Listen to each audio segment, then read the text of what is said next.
Sénégalais, Sénégalaises, chers compatriotes africains, amis et partenaires du Sénégal du monde entier, bonsoir. Je me permets, à travers cette courte vidéo, de revenir avec vous sur les derniers événements qui ont frappé notre pays, le Sénégal, et qui ont fini de révéler ou de confirmer au monde entier, mais surtout au peuple sénégalais, le véritable visage du président Macky Sall. Visage qu'on peut dépeindre sous les couleurs de la haine, de l'acharnement, de la violence gratuite par ses forces de défense et de sécurité, de la persécution permanente contre toutes les voix dissidentes, qu'elles soient de la société civile, des mouvements citoyens ou des partis politiques d'opposition, notamment par l'instrumentalisation d'un pan entier de la justice. Pour tous ceux qui en doutaient encore, ce qui s'est passé aujourd'hui en est une parfaite illustration. Je commencerai par regretter les nombreuses arrestations de ce jour. Mais je commencerai surtout par regretter le lourd tribut payé encore par la ville de Bignona. On nous signale 2 blessés graves, l'un ayant perdu un œil et l'autre ayant perdu quasiment son organe génital à partir des manifestations et parce que des balles réelles auraient été tirées par les forces de l'ordre. Ces crimes et forfaitures ne resteront pas impunis. Nous l'avons dit et redit.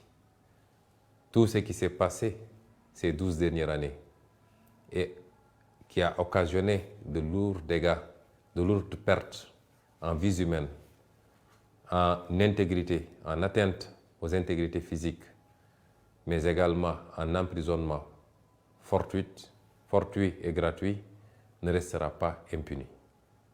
Chers compatriotes, ce qui s'est passé aujourd'hui illustre à suffisance tous les aspects que je viens d'évoquer. D'abord, ce qui s'est passé le matin en quittant mon domicile, où encore une fois, les forces de défense et de sécurité ont obstrué le passage pour essayer de nous imposer une trajectoire, un itinéraire, ce que nous avons refusé, allant jusqu'à heurter des véhicules de notre convoi. Ce qui s'est passé ensuite au niveau du palais de justice, où le juge en charge de ce dossier a voulu, pour des raisons que personne ne comprend, retenir ce dossier aujourd'hui et le juger, le vider aujourd'hui même. Alors que quasiment tous mes avocats venaient juste de se constituer et n'avaient pas eu accès au dossier, et que les avocats qui en avaient eu accès n'avaient eu accès qu'à une partie du dossier. C'est extrêmement grave. C'est d'autant plus grave que le juge n'a présenté comme motivation à cette attitude que le fait qu'à chaque fois qu'Ousmane Sonko était convoqué, l'État était obligé de mobiliser toutes les forces de sécurité et de défense, et que ça coûtait très cher à l'État sénégalais. Avons-nous été demandeurs de ces procès ridicules? Sommes-nous les instigateurs de ces complots et de ces manipulations dont la seule visée est d'obtenir une condamnation pouvant empêcher Ousmane Sonko d'être candidat pour l'élection présidentielle du 25 février 2024. Est-ce que cela peut justifier qu'on empiète, qu'on piétine, qu'on viole les droits de la défense, qui sont mes droits en l'occurrence, simplement parce que la mobilisation de ces dispositifs des forces de sécurité et de défense coûte très cher à l'État du Sénégal? Qu'un juge puisse réagir comme ça est suffisamment inquiétant et doit nous préoccuper par rapport à son indépendance, puisqu'il a pris des instructions pour parler ainsi. Ce qui s'est passé ensuite à la fin de cette audience, puisque n'eût été l'insistance, j'allais dire même la résistance des excellents avocats qui se sont constitués pour notre défense, que je remercie au passage. Énormément d'avocats sont constitués aujourd'hui Aucun de ces avocats ne nous a demandé d'honoraires pour défendre notre cause. Je les remercie, mais je les félicite surtout parce qu'ils ont fait montre de détermination, de combativité, mais ils ont montré que le Sénégal doit être fier de ses avocats. N'eût été la détermination de ces avocats, mais n'eût été également un barreau debout. Et j'en profite pour féliciter M. le bâtonnier qui a pu intervenir pour insister sur le fait que les droits de la défense sont sacrés dans un procès et que rien ne s'opposait et tout convergeait, la pratique judiciaire et tous les éléments d'un procès, tout convergeait vers un renvoi, comme le demandaient mes avocats. Nous avons vu aujourd'hui un barreau debout, un bâtonnier debout. Nous attendons de la magistrature qu'elle soit aussi debout, parce que la justice est le pilier fondamental d'une république et la première garante de la stabilité dans un pays. Une justice couchée est un danger pour l'équilibre social, politique, économique, politique, géopolitique d'un pays. Nous demandons à l'Union des magistrats, à l'ensemble des magistrats, procureurs, juges d'instruction, à revenir à la raison et à comprendre qu'ils ont un sacerdoce, c'est de servir, de juger au nom du peuple sénégalais et non pas de servir les desseins politiques d'un régime et du président Macky Sall. Ce qui s'est passé au sortir de cette audience, où le monde entier a pu voir toutes les entraves qui ont été faites sur mon convoi, que des forces de défense et de sécurité aient mobilisé des engins lourds pour bloquer le convoi, essayer de lui imposer encore une fois un itinéraire qui n'était pas le nôtre, vouloir impérativement nous faire passer par le tunnel de Soumbédioune, où il y avait un piège puisqu'il y avait des nervis du régime qui étaient positionnés de part et d'autre de ce tunnel, équipés au même titre que les forces de l'ordre de grenades lacrymogènes et d'armes.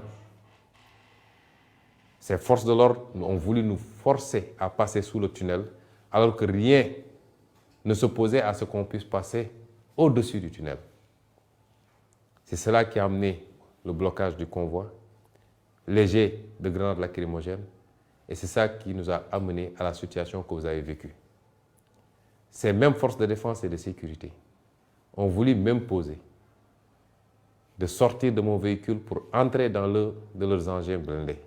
Ce que j'ai formellement refusé parce que j'ai quitté mon domicile en citoyen libre à bord de ma voiture, accompagné de ma sécurité pour aller au tribunal.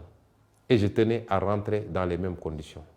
Ce qu'ils m'ont refusé, allant jusqu'à exercer une violence inédite, inouïe, gratuite sur mon véhicule et sur ma personne. Le monde entier a vu des agents des forces de l'ordre casser la vitre de ma voiture, forcer les serrures pour m'extraire de force de cette voiture et me conduire directement à bord de l'un de leurs fourgons blindés. Ce que rien ne justifiait. Puisque si les forces de l'ordre veulent nous faire croire qu'avec tout ce dispositif qu'ils avaient déployé, ils n'avaient pas les moyens d'escorter notre convoi et de nous conduire à notre domicile, personne ne peut y croire. Le pire, c'est qu'aujourd'hui, on a vu des milices privées se fondre dans les rangs des forces de l'ordre, tirer des grenades lacrymogènes contre les foules sans que ces forces de l'ordre n'interviennent.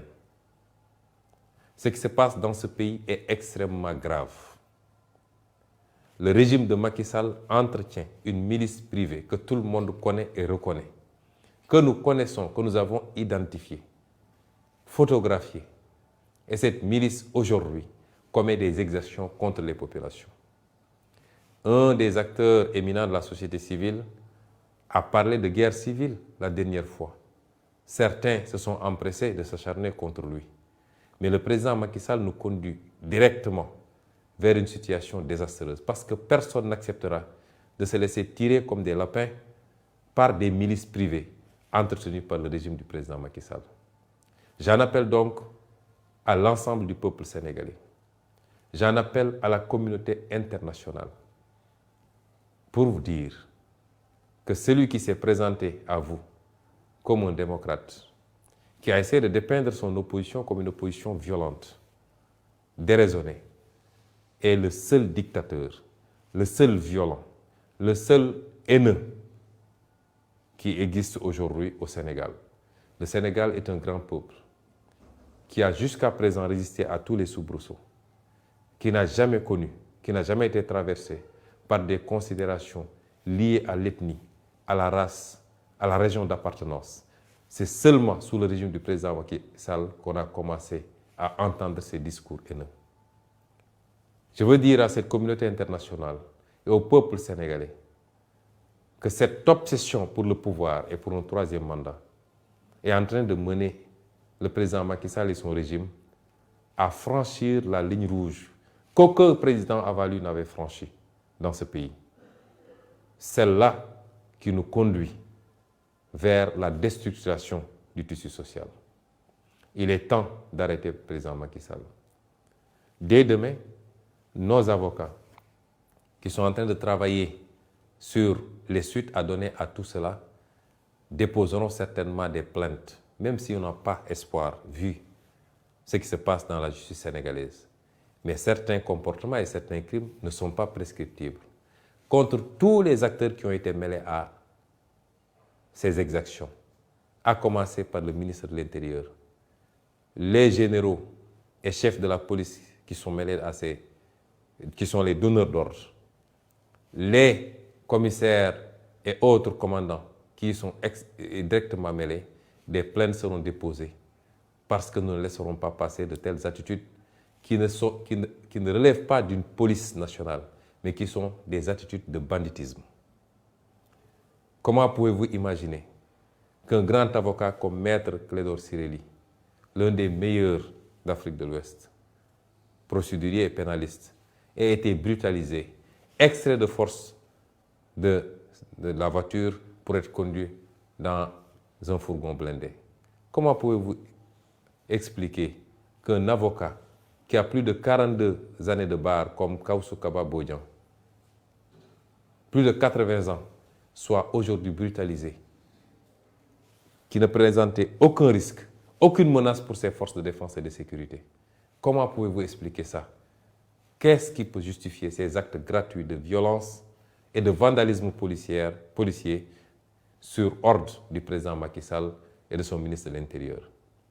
Ce qui se passe au Sénégal est suffisamment grave pour alerter tous les démocrates, alerter tous les républicains, alerter le monde entier, puisque depuis des années, les droits et libertés sont piétinés.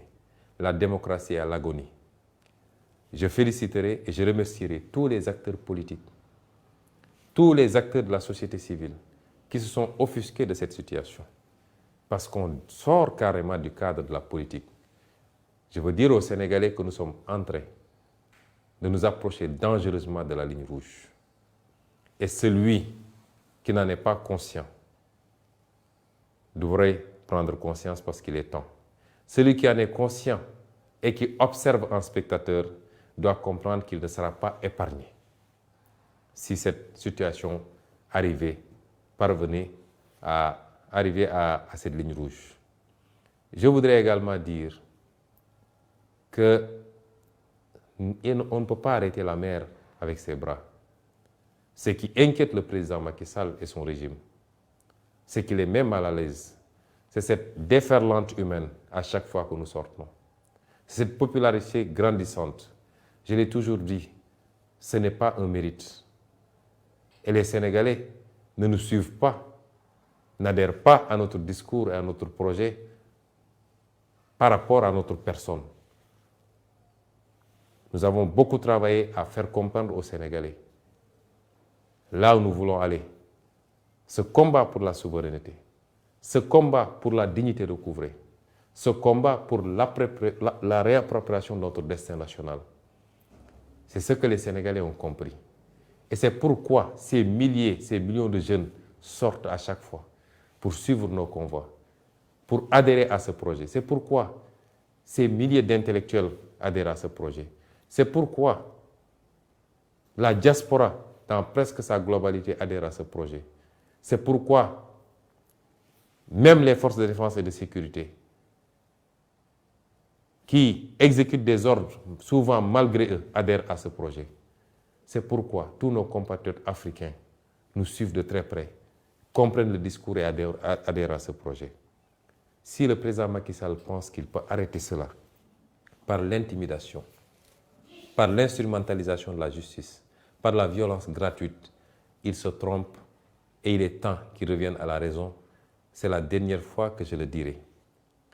Je veux féliciter le peuple sénégalais, féliciter cette jeunesse formidable et terminer par vous dire ce que je vous ai toujours dit.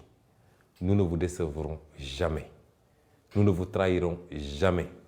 Ce combat est le nôtre. Vous avez droit à la même prospérité, au même progrès, au même bonheur, au même espoir que tous les peuples du monde.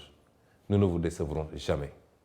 Je terminerai enfin par souhaiter au peuple américain une bonne fête d'anniversaire. Parce qu'aujourd'hui, j'aurais dû être à l'ambassade des États-Unis, sur invitation de l'ambassadeur. Au moment où je vous parle, j'aurais dû être à cette ambassade pour célébrer avec eux, avec ce grand peuple américain, sa fête d'indépendance.